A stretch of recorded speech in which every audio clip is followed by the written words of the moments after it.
तो hello student, welcome back to my channel Samrat Academy. Student, सबको मालूम है 4 अप्रैल को आप लोगों का साइंस का पेपर है। ठीक है मेरे प्यारे विद्यार्थियों, मैं वादा करता हूं आप लोगों को, सिर्फ अगर ये वीडियो देख के जाते हैं तो आप पास हो जाएंगे।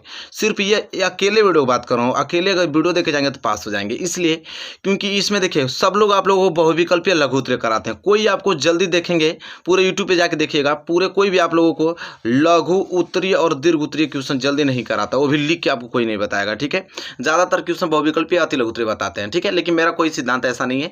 मेरा एक ही सिद्धांत है कि सभी बच्चों का 90+ मार्क्स आए, और हिंदी में तो आप लोगों का आ गया है, आर्ट में भी आ गया है। बारी हो गई या साइंस के, साइंस में लग चुका हूं मैं। ठीक है, तो साइंस में जितने भी वीडियो आप लोगों को लगातार प्रोवाइड कर रहा हूं, बस अगर वीडियोज आप देख के जाते हैं ना, तो आपके पास इतना दिमाग आपका काम करने लगेगा कि आप किसी भी क्वेश्चन का आंसर दे पाएंगे।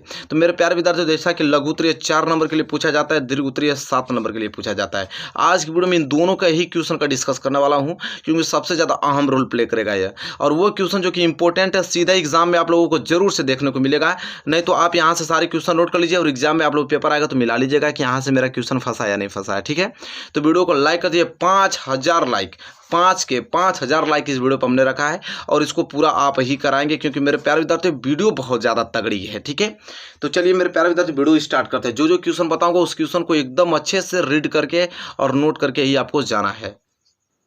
देखिए मेरे प्यारे विद्यार्थियों, पहला प्रश्न लघु उत्तरीय का पहला प्रश्न है। देखिए प्रश्न 1 तरीके, 2 तरीके, 3 तरीके और 4 तरीके से एक ही प्रश्न 4 तरीके से पूछा जाता है। पहला कि प्लास्टर ऑफ पेरिस बनाने की एक रासायनिक समीकरण लिखिए। या तो क्वेश्चन ले लेगा इस तरह कि प्लास्टर ऑफ पेरिस बनाने की विधि तथा एक उपयोग लिखिए। या तो क्वेश्चन इस प्रकार पूछेगा कि प्लास्टर ऑफ पेरिस बनाने की एक विधि एवं एक उपयोग को आवश्यक रासायनिक समीकरण देते हुए लिखिए। या तो आपको कहेगा कि प्लास्टर ऑफ पेरिस बनाने की एक विधि लिखिए तथा इसकी जल के साथ रासायनिक अभिक्रिया लिखिए। मतलब कि यह प्रश्न 4 तरीके से पूछा जाता है, और चारों में से किसी भी तरीके से पूछे उसका उत्तर एक ही देंगे जो आपको बताने वाला हूं। ठीक है, चलिए नोट कर लीजिए, चारों तरीके से पूछा जाता है। देखिए उत्तर में सबसे पहले आप देखिए, उत्तर है, उत्तर में आपको हेडिंग डालना है प्लास्टर ऑफ पेरिस का रासायनिक नाम। पहले तो उसका नाम जानेंगे। तो देखिए प्लास्टर ऑफ पेरिस का जो रासायनिक नाम है वो है calcium sulphate hemihydrate. Calcium sulphate hemihydrate है प्लास्टर ऑफ पेरिस का रासायनिक नाम। इसका अणु सूत्र भी लिखिए CaSO4 हाफ H2O, या तो आप इसको कह सकते हैं कि CaSO4 ट्वाइस H2O, दोनों तरीके से कह सकते हैं। ठीक है, या लगा हुआ है, या तो आप ये कह दीजिए या तो ये, अणु सूत्र 2 इसके हैं, और रासायनिक नाम कैल्शियम सल्फेट हेमीहाइड्रेट।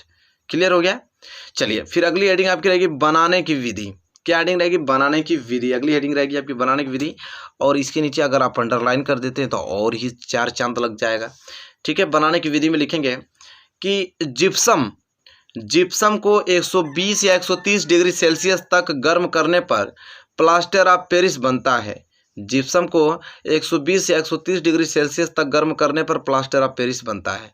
जैसे में देख सकते हैं ये जिप्सम आपका है। क्या है जिप्सम? उसको देखिए 120 या 130 डिग्री सेल्सियस पर गर्म करता हूं तो देखिए प्लास्टर ऑफ पेरिस का निर्माण हो रहा है। ठीक है, इसके बाद आपको डालना है हेडिंग जल से क्रिया। अगर जल से इसका रिएक्शन कराया जाए तो क्या होगा? तो कह रहा है कि इसकी जल के साथ अभिक्रिया करने पर जिप्सम का निर्माण होता है। अगर प्लास्टर ऑफ पेरिस का जल के साथ अभिक्रिया करा दूं तो जिप्सम का निर्माण होता है, और इसे प्लास्टर ऑफ पेरिस का जमना कहते हैं। यह क्रिया ऊष्माक्षेपी होती है। ठीक है, लिख भी सकते हैं आप। देखिए इसका रिएक्शन लिख लीजिए यहाँ पे। देखिए जल के साथ अभिक्रिया करा रहा हूँ तो देखिए जिप्सम प्राप्त हो रहा है। ये प्लास्टर ऑफ पेरिस है, जल के साथ अभिक्रिया करा रहा हूँ तो जिप्सम प्राप्त हो रहा है। देखिए कह रहा है प्लास्टर ऑफ पेरिस के जमने से आयतन में प्रसार होता है, आयतन में बढ़ोतरी होती है, प्रसार होता है उसका। ठीक है, चलिए यहाँ तक क्लियर हो गया आप लोगों को, कोई डाउट नहीं। अब इसका उपयोग लिखेंगे। अब अगली हेडिंग आपकी रहेगी जो वो रहेगा उपयोग, यूजेज। तो प्लास्टर ऑफ पेरिस के उपयोग निम्नलिखित हैं। क्या क्या? तो पहला इसका उपयोग है कि इसका उपयोग टूटी हुई हड्डियों को जोड़ने के लिए प्लास्टर चढ़ाने में किया जाता है। दूसरा, इसका उपयोग सजावटी सामान, मूर्तियां व खिलौने के निर्माण में किया जाता है। अब पूरा का पूरा पोर्शन जो है कंप्लीट हो गया। ठीक है, चलिए दूसरा प्रश्न जो कि आपको याद करके जाना है, यह प्रश्न वेरी वेरी मोस्ट इंपोर्टेंट है कि हाइड्रोजन आयन सांद्रण से क्या तात्पर्य है? उदासीन विलयन में हाइड्रोजन आयन सांद्रण का मान कितना होता है। या तो प्रश्न देखिए इस प्रकार भी पूछा जाता है कि पीएच की परिभाषा दीजिए और इसका हाइड्रोजन आयन से क्या संबंध है। या तो कभी कभी प्रश्न इस प्रकार पूछता है कि पीएच मूल्य क्या है, हमारे दैनिक जीवन में इसका क्या महत्व है, समझाइए। बहुत ज़्यादा इंपॉर्टेंट, तीनों तरीके से प्रश्न पूछे जाएगा, आप उत्तर एक ही दोगे। क्या दोगे मैं बता रहा हूँ। तो देखिए उत्तर क्या लिखेंगे इसका कि हाइड्रोजन आयन सांद्रण को प्रायः ग्राम आयन प्रति लीटर अर्थात मोल प्रति लीटर में प्रदर्शित करते हैं। हाइड्रोजन आयन सांद्रण सामान्यतः एक से सुविधाजनक रूप में प्रदर्शित करने के लिए, ठीक है, सोरेनसन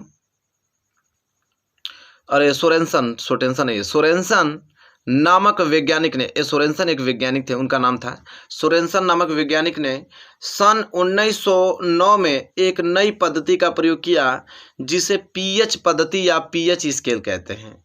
और इस पद्धति के अनुसार यह कहा उन्होंने कि पीएच बराबर minus log H plus ion बराबर लॉग 1/H प्लस आयन। और ये जो कोष्टक में अगर घेर देंगे तो यह सांद्रण को प्रदर्शित करता है। किसको? सांद्रण को प्रदर्शित करता है। फिर उसके जस्ट नीचे लिखेंगे हाइड्रोजन आयनों के मोल प्रति लीटर में सांद्रण के ऋणात्मक लघुगणक को पीएच स्केल कहते हैं। देखिए क्या करा है, सांद्रण के ऋणात्मक लघुगणक को हम पीएच कहते हैं। दूसरे शब्दों में आप ये कह सकते हैं कि हाइड्रोजन आयनों के मोल प्रति लीटर में सांद्रण के व्युत्क्रम में लघुगणक को पीएच कहते हैं। उपयुक्त संबंध को इस प्रकार भी प्रदर्शित किया जा सकता है, मतलब इस प्रकार भी लिख सकते हैं एच प्लस आयन और कोष्टक में सांद्रण को डिनोट करता है बराबर 10 पे पावर माइनस पीएच, 10 पे पावर माइनस पीएच मोल प्रति लीटर, इस प्रकार भी प्रदर्शित कर सकते हैं। उदासीन विलयन का पीएच 7 होता है, अतः उदासीन विलयन में हाइड्रोजन आयन सांद्रण का मान जो होता है 1.10 पे पावर 7 मोल प्रति लीटर होता है। देखिए कुछ फैक्चुअल चीज़ें जो कि आपको लिखना है कि एच प्लस आयन जो कि सांद्रण को डिनोट करता है कोष्टक बराबर 10 पे पावर माइनस पीएच मोल प्रति लीटर होता है। ठीक है, ओ एच ऋणात्मक बराबर 10 पे power minus P O H mole प्रति लीटर, इस तरह भी लिख सकते हैं, ये क्षार को डिनोट करता है। इसके बाद कह रहा है कि P H plus P O H, ठीक है, बराबर 14 होता है। मिलाकर दोनों को, अम्ल और क्षार दोनों का पीएच स्केल कितना होता है? 14 तक होता है। जल का आयनिक गुणनफल जो होता है यह होता है 25 डिग्री सेंटीग्रेड ताप पर किलोवाट 10 पे पावर माइनस 14 होता है। उदासीन विलयन में हाइड्रोजन H प्लस OH ऋणात्मक के बराबर होता है। उदासीन विलयन में जो हाइड्रोजन आयन की सांद्रता है OH और ऋणात्मक सांद्रता की क्या होता है? बराबर होता है। ये फैक्चुअल चीज़ें नहीं लिखेंगे तभी काम चलेगा, लेकिन मैं जानकारी के तौर पर लिख दिया हूँ, यहाँ तक लिखेंगे तो पूरा नंबर मिल जाएगा। ठीक है, ये फैक्चुअल चीज़ें ताकि जानकारी प्राप्त हो पाए। तीसरा प्रश्न जो कि मोस्ट इंपॉर्टेंट है, जो कि आपको किसी कीमत पर इसको याद करके ही जाना है मेरे प्यारे विद्यार्थियों, क्या है कि विरंजक चूड़ का निर्माण कैसे किया जाता है, इसके कोई दो उपयोग लिखिए। या तो अथवा करके इस प्रश्न इस प्रकार भी पूछा है कि विरंजक चूड़ के बनाने की विधि का और रासायनिक समीकरण लिखिए। या तो प्रश्न पूछता है कि विरंजक चूड़ के उपयोग बताइए। ठीक है, बहुत ज़्यादा एमपी प्रश्न है, तो मेरे प्यारे विद्यार्थी उत्तर कैसे देंगे इसका? चलिए उत्तर लिखें। उत्तर में कि जलीय सोडियम क्लोराइड के विद्युत अपघटन से क्लोरीन का निर्माण होता है। जलीय सोडियम क्लोराइड के विद्युत अपघटन से क्लोरीन का निर्माण होता है और इस क्लोरीन गैस का उपयोग जो होता है विरंजक चूड़ के उत्पाद के लिए किया जाता है। शुष्क बुझा हुआ चूना कैल्शियम हाइड्रोक्साइड पर क्लोरीन की क्रिया से विरंजक चूड़ का निर्माण होता है और विरंजक चूड़ को CaOCl2 से दर्शाया जाता है। विरंजक चूड़ का सूत्र जो होता है CaOCl2 से दर्शाते हैं। यद्यपि वास्तविक संगठन काफ़ी इसका जटिल होता है।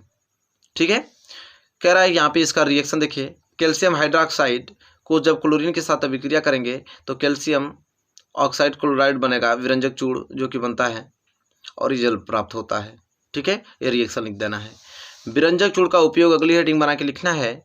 पहला उपयोग कि वस्त्र उद्योग में सूती एवं लिनेन के विरंजक के लिए, कागज की फैक्ट्री में लकड़ी के मज्जा एवं लाउड्री में साफ कपड़ों के विरंजक के लिए करते हैं, विरंजन के लिए करते हैं इसका उपयोग। दूसरा, कई रासायनिक उद्योगों में एक उपचाय के रूप में भी इसका प्रयोग करते हैं। तीसरा, पीने वाले जल को जीवाणुओं से मुक्त करने और जल की अस्थायी कठोरता को हटाने के लिए भी इसका उपयोग करते हैं। ठीक है मेरे प्यारे विद्यार्थियों, आई होप क्लियर हो गया होगा ये प्रश्न। अगला प्रश्न जो कि किसी कीमत पे आपको तैयार करके जाना है वो यह है कि उदासीनीकरण क्रिया को उदाहरण देकर स्पष्ट कीजिए।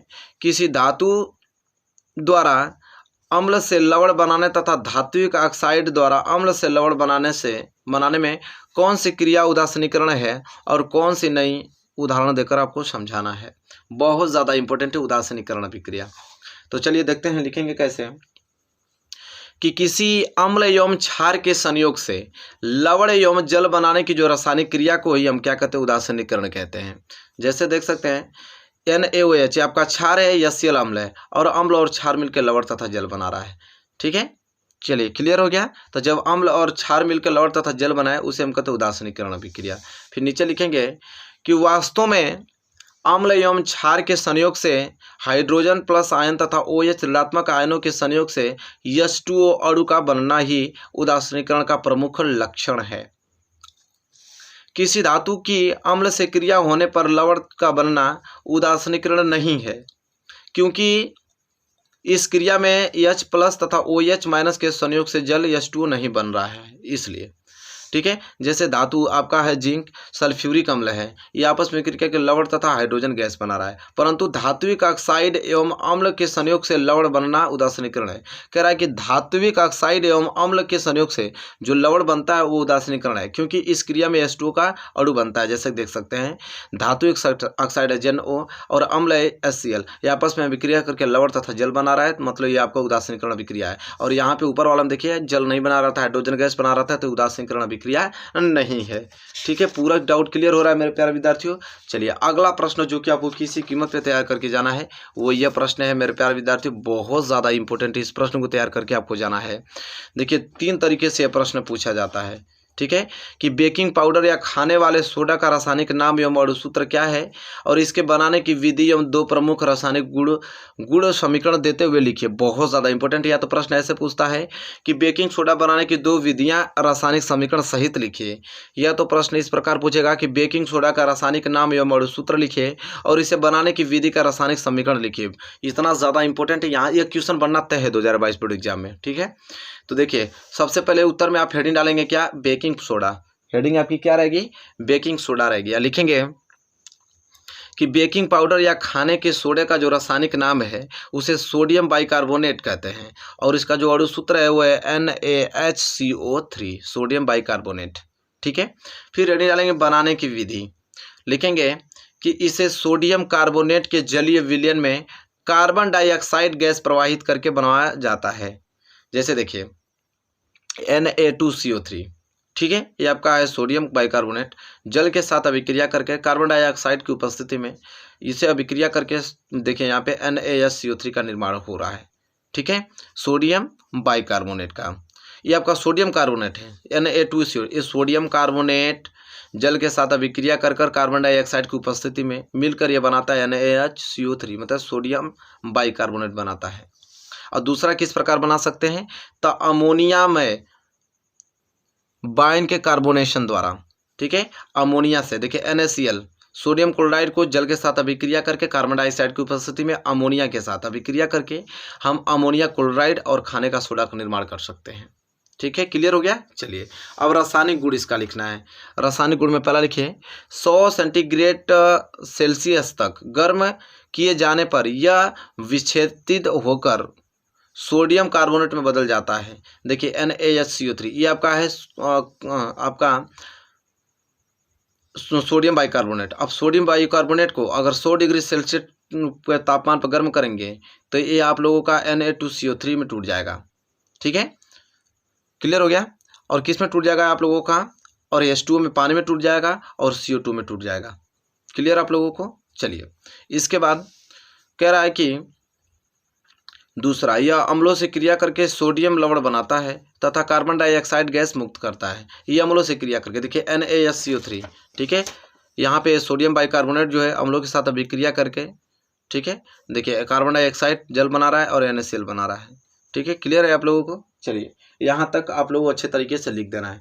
तो मेरे प्यारे विद्यार्थियों, ये 5वां प्रश्न था। आई होप क्लियर हो गया होगा। तो यह लघु उत्तरीय प्रश्न हम लोग देखें जो कि 4-4 नंबर के लिए पूछे जाते हैं और इसे आपको किसी कीमत पे तैयार करके ही आपको एग्जाम में पहुंचना है।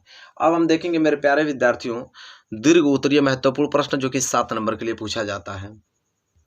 चलिए देखिए, दीर्घ उत्तरीय महत्वपूर्ण प्रश्न वेरी वेरी मोस्ट इंपॉर्टेंट है और इसको किसी कीमत पे तैयार करके आपको जाना है। क्या है पहला जो कि दीर्घ उत्तरीय है, मेंडल के नियमों को उदाहरण सहित व्याख्या कीजिए। बहुत ज्यादा इंपॉर्टेंट है, मेंडल के नियमों को उदाहरण सहित आपको व्याख्या करना है। 7 नंबर के लिए प्रश्न आता है।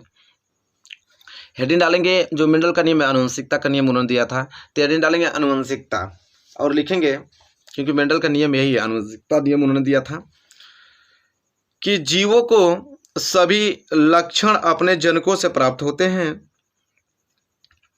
इन लक्षणों को आनुवंशिक लक्षण कहते हैं और ये आनुवंशिक लक्षण जनक से उसकी संतति में जाते रहते हैं।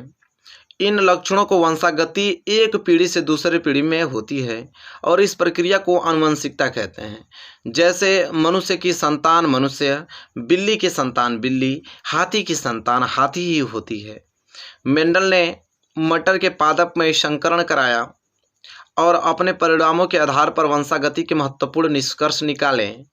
मेंडल के बाद डी व्रीज, कार्ल्स कारेंस तथा एरिक वान शेरमार्क ने मेंडल के किए गए कार्य की पुष्टि की और मेंडल के इन निष्कर्षों को ही हम मेंडल के आनुवंशिकता के नियम कहते हैं। देखिए, मेंडल के आनुवंशिकता के नियम, मेंडल ने अपने प्रयोगों के आधार पर निम्नलिखित 3 नियम उन्होंने दिया था। कितने नियम? 3 नियम दिया था। इन नियमों को मेंडल के आनुवंशिकता नियम भी कहते हैं। पहला उन्होंने दिया था प्रभाविता का नियम, दूसरा पृथक्करण या युग्मकों की शुद्धता का नियम और तीसरा स्वतंत्रता अपयुवहन का नियम उन्होंने दिया था। ठीक है, चलिए एक एक नियम को हम लोग आराम से देखेंगे। यहाँ पे सबसे पहले हम किस नियम को देखेंगे मेरे प्यारे विद्यार्थियों? तो सबसे पहले हम लोग देखेंगे यहाँ पे, सबसे पहले प्रभाविता का नियम उनका देखेंगे। देखिए यहाँ पे प्रभाविता का नियम, उनका प्रभाविता का नियम उन्होंने क्या किया कि इस नियम के अनुसार परस्पर विपरीत लक्षणों वाले पादपों में संकरण करने पर F1 पीढ़ी संतति में प्रदर्शित लक्षण प्रभावी लक्षण होते हैं और जो लक्षण प्रदर्शित नहीं होते हैं वे अप्रभावी लक्षण कहलाते हैं। ये प्रभाविता का नियम उनका था। ठीक है, दूसरा पृथक्करण या युग्मकों की शुद्धता का नियम। पृथक्करण नियम क्या है कि इस नियम के अनुसार किसी जीन युग्म के अवयव युग्मक निर्माण के समय एक दूसरे से पृथक हो जाते हैं और एक युग्म में जीन युग्म का एक जीन पहुंचाता है और इसे युग्मकों की शुद्धता का नियम भी कहते हैं। ठीक है, चलिए तीसरा है स्वतंत्रता अपयुहन का नियम। उन्होंने क्या कहा कि जब 2 या 2 से अधिक असंबंधित वाले पादपों के मध्य संकरण कराया जाता है तो उनके जीन जो है युग्म के कारकों का पृथक्करण एवं अपव्यूहन स्वतंत्र रूप से होता है, अर्थात यह स्वतंत्रता रूप से पृथक होकर जनकों के अन्य किसी भी लक्षण के साथ संयोग न बताते हुए संतानीय पीढ़ियों में जाते हैं। तो देखिए उनका 3 नियम था, तीनों नियम हमने आप लोगों को बता दिया। तो मेंडल के नियमों को उदाहरण के द्वारा सहित स्पष्ट कीजिए। 7 नंबर के लिए प्रश्न आता है और प्रश्न बहुत ज़्यादा इंपॉर्टेंट है, इसको किसी कीमत पे आपको तैयार करके ही बोर्ड एग्जाम में पहुंचना है मेरे प्यारे विद्यार्थियों। अगला प्रश्न जो कि आपको तैयार करके जाना है वो है कि जैव विकास की परिभाषा दीजिए। बहुत ज़्यादा इंपॉर्टेंट है कि जैव विकास की परिभाषा दीजिए तथा 2 ऐसे प्रमाणों की व्याख्या कीजिए जो जैव विकास को प्रमाणित करें। देखिए बहुत ज़्यादा इंपॉर्टेंट है क्वेश्चन, ठीक है, जो कि तैयार करके आपको किसी कीमत पे जाना है। हेडिंग डालना है जैव विकास और लिखेंगे इसमें कि सरल संरचना वाले जीवों से आधुनिक जटिल जीवों के क्रमिक विकास को ही हम जैव विकास कहते हैं। फिर देखिए हेडिंग डालेंगे लेमार्कवाद। लिखेंगे कि जीन बैप्टिस्ट डी लेमार्क 1744 से 1829 तक एक फ्रांसीसी वैज्ञानिक थे। उन्होंने सन 1809 में जैव विकास के बारे में अपने सिद्धांत को फिलॉसफी जूलॉजिक नामक पुस्तक में प्रकाशित कराया और उनका सिद्धांत लेमार्कवाद के नाम से क्या हुआ, प्रचलित हुआ। इन्होंने मुख्यतः 4 बातों पर प्रकाश डाला। पहला, जीवों के आकार में वृद्धि की प्रवृत्ति। उन्होंने कहा कि लेमार्क के अनुसार जीवधारियों और उनके अंगों के आकार में वृद्धि तथा विकास की स्वाभाविक प्रवृत्ति होती है। ठीक है, और दूसरा वातावरण का सीधा प्रभाव। उन्होंने कहा कि वातावरण के परिवर्तन के अनुसार जीव जो है स्वयं को अनुकूल बनाने के लिए अपने शरीर की संरचना और आदतों में परिवर्तन कर लेते हैं। ठीक है। और तीसरा उन्होंने दिया कि अंगों का उपयोग और अनुप्रयोग। उन्होंने कहा कि वातावरण के प्रभाव के फलस्वरूप जो जीवधारी अपने अंगों का उपयोग अथवा अनुप्रयोग करते हैं, उपयोग में आने वाले अंग अधिक विकसित होने लगते हैं और इसके विपरीत उपयोग में न आने वाले अंगों का धीरे धीरे ह्रास होने लगता है और अंत में वे लुप्त हो जाते हैं या अवशोषी अंगों के रूप में पाए जाते हैं। तो यह तो अंगों का उपयोग और अनुप्रयोग। तीसरा, चौथा किन बातों पर प्रकाश उन्होंने डाला? उपार्जित लक्षणों की वंशागति।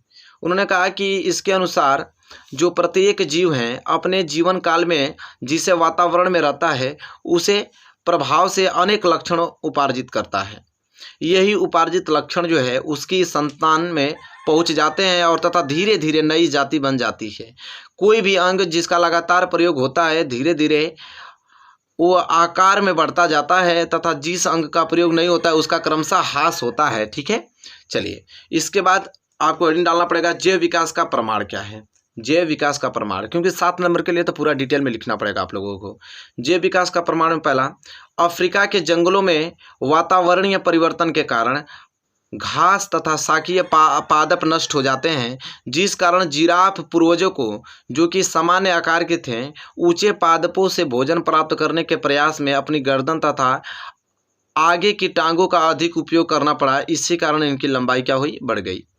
दूसरा, उन्होंने कहा कि रेंगकर चलने के कारण सांपों में पादों की अनुपयोगिता के कारण यह लुप्त हो गए। लेमार्कवाद के अनुसार कोई जीव यदि उसके किसी अंग का अधिक उपयोग करे तो वह आगे की पीढ़ी में विकसित हो जाता है, किंतु यदि वह किसी अंग का उपयोग न करे तो वह लुप्त हो या निष्क्रिय हो जाता है। तो मेरे प्यारे विद्यार्थियों, जैव विकास की परिभाषा दीजिए, 2 ऐसे प्रमाणों की व्याख्या कीजिए जो जैव विकास से प्रमाणित हो। यही प्रश्न था ना। ये प्रश्न बहुत ज़्यादा इंपॉर्टेंट है और किसी कीमत पे आपको इसे तैयार करके ही आप लोगों को जाना है। ठीक है। चलिए, अगला प्रश्न बात करेंगे जो कि आपको किसी कीमत पे याद करके जाना है। अगला प्रश्न क्या है? वह यह है, वातवोत्सर्जन की परिभाषा लिखिए और उसके प्रमाणित और मतलब उसके प्रभावित करने वाले केवल 4 कारकों का उल्लेख कीजिए। बहुत ज़्यादा इंपॉर्टेंट है कि वातवोत्सर्जन की परिभाषा लिखना है और उसको प्रभावित करने वाले केवल 4 कारकों का उल्लेख लिखना है। सबसे पहले आप हेडिंग क्या डालेंगे? वातवोत्सर्जन। हेडिंग क्या रहेगी आपकी? वातवोत्सर्जन लिखेंगे कि पादपों के वायवीय भागों से वाष्प के रूप में होने वाली जलहानि को वातवोत्सर्जन कहते हैं। वातवोत्सर्जन को प्रभावित करने वाले वातावरणीय कारक जो है वो निम्न है। क्या है? पहला आपका है वायुमंडलीय आर्द्रता। वायुमंडलीय आर्द्रता, और लिखेंगे इसमें कि वायु की आर्द्रता बढ़ने से जो वातवोत्सर्जन की दर है कम हो जाती है और आर्द्रता घटने से वातवोत्सर्जन की दर बढ़ जाती है। दूसरा है वायु की गति। कह रहा है कि इसकी गति जितनी अधिक होगी वातवोत्सर्जन की दर भी उतनी ही अधिक होगी, लेकिन तेज हवा चलने पर जो पर्णरंध्र होते हैं वो बंद हो जाते हैं और वातवोत्सर्जन की दर क्या होती है? कम हो जाती है। तीसरा, तापमान। कह रहा है कि वायुमंडलीय ताप में वृद्धि होने के कारण वायु की आर्द्रता कम हो जाती है और वातवोत्सर्जन की दर क्या होती है? बढ़ जाती है। तापमान कम होने पर जो वातवोत्सर्जन की दर है कम हो जाती है। ठीक है। चौथा है प्रकाश तीव्रता। प्रकाश की तीव्रता में वृद्धि के साथ तापमान में वृद्धि और वायुमंडलीय आर्द्रता कम हो जाती है, जिससे वातवोत्सर्जन की दर जो होते हैं बढ़ जाता है। ठीक है। चलिए मेरे प्यारे विद्यार्थी, ये तो क्लियर हो गया ना वातवोत्सर्जन की परिभाषा, और इसको प्रभावित करने वाले केवल 4 कारक पूछा तो चारों कारक हमने बता दिया। इसके बाद जो अगला प्रश्न है बहुत ज़्यादा इंपॉर्टेंट जो कि तैयार करके आपको जाना है वो है आपका कि उत्सर्जन किसे कहते हैं। बहुत ज़्यादा इंपॉर्टेंट प्रश्न है। क्या है मेरे प्यारे विद्यार्थियों? उत्सर्जन किसे कहते हैं और मनुष्य के शरीर में कौन कौन से उत्सर्जी अंग पाए जाते हैं? बहुत ज़्यादा इंपॉर्टेंट है। उत्तर में सबसे पहले आप हेडिंग उत्सर्जन ही डालेंगे और लिखेंगे कि जैव प्रक्रम जिसके हानिकारक उपापचयी वर्ज्य पदार्थों का निष्कासन होता है उत्सर्जन कहलाता है, तथा उत्सर्जन को कार्यान्वित करने वाले अंग जो है उत्सर्जित अंग कहलाते हैं। कह रहा है कि मनुष्य के शरीर में उत्सर्जन अंग निम्न है। कौन कौन? एक तो पहला वृक्क जिसे किडनी कहते हैं। कह रहा है यह मुख्य उत्सर्जित अंग है और यह हानिकारक पदार्थों को रुधिर से छानकर पृथक कर लेते हैं तथा इन्हें मूत्र के रूप से मूत्र के रूप में क्या करते हैं? बाहर निकाल देते हैं। कौन? वृक्क। किडनी का कार्य यह होता है। त्वचा क्या करता है? स्किन। यह उत्सर्जित पदार्थों को पसीने के रूप में मुक्त करती है और लीवर क्या करता है, यकृत। यह उपापचय के फलस्वरूप बने हानिकारक पदार्थों को कम हानिकारक पदार्थों में बदलकर उत्सर्जन में सहायता करता है और मनुष्य में यकृत अमोनिया को यूरिया में बदलता है। तो ये तो आपका लीवर हुआ। और फेफड़ा, लंग्स क्या करता है कि ये कार्बन डाइऑक्साइड का उत्सर्जन करता है, मतलब ये CO2 का उत्सर्जन करता है। ठीक है, चलिए मेरे प्यारे विद्यार्थियों, आई होप आपको क्लियर हो गया होगा। देखिए मेरे प्यारे विद्यार्थियों, इतना सारा मोस्ट इंपोर्टेंट क्वेश्चन मैंने बताया जो कि बहुत ही ज़्यादा मोस्ट इंपोर्टेंट था। ठीक है मेरे प्यारे विद्यार्थियों, यहाँ से क्वेश्चन बनना तय है। ठीक है, देखिए यह प्रश्न आप लोगों का, ये प्रश्न और बना देता हूँ मैं आप लोगों को। ये प्रश्न बहुत ज़्यादा इंपॉर्टेंट है कि परागण क्या है, यह कहाँ पाए जाते हैं, विभिन्न प्रकार के परागणों का उल्लेख कीजिए। कह रहा है कि परागण क्या, बहुत ज़्यादा इंपॉर्टेंट है। उत्तर लिखेंगे कि पादप में परागण नर युग्मक होते हैं और यह पुंकेसर के फूले हुए भाग परागकोश में पाए जाते हैं। परागण मुख्य रूप से दो प्रकार का होता है। पहला आपका स्वपरागण होता है। स्वपरागण किसे कहते हैं कि किसी पादप के पुष्प के परागकण उसी पुष्प के वर्तिकाग्र पर या उस पादप के किसी अन्य पुष्प के वर्तिकाग्र पर अथवा कायिक जनन द्वारा तैयार किए गए उसी जाति के किसी अन्य पादप के पुष्प के वर्तिकाग्र पर पहुंचने की क्रिया को स्वपरागण कहते हैं। और दूसरा होता है परपरागण।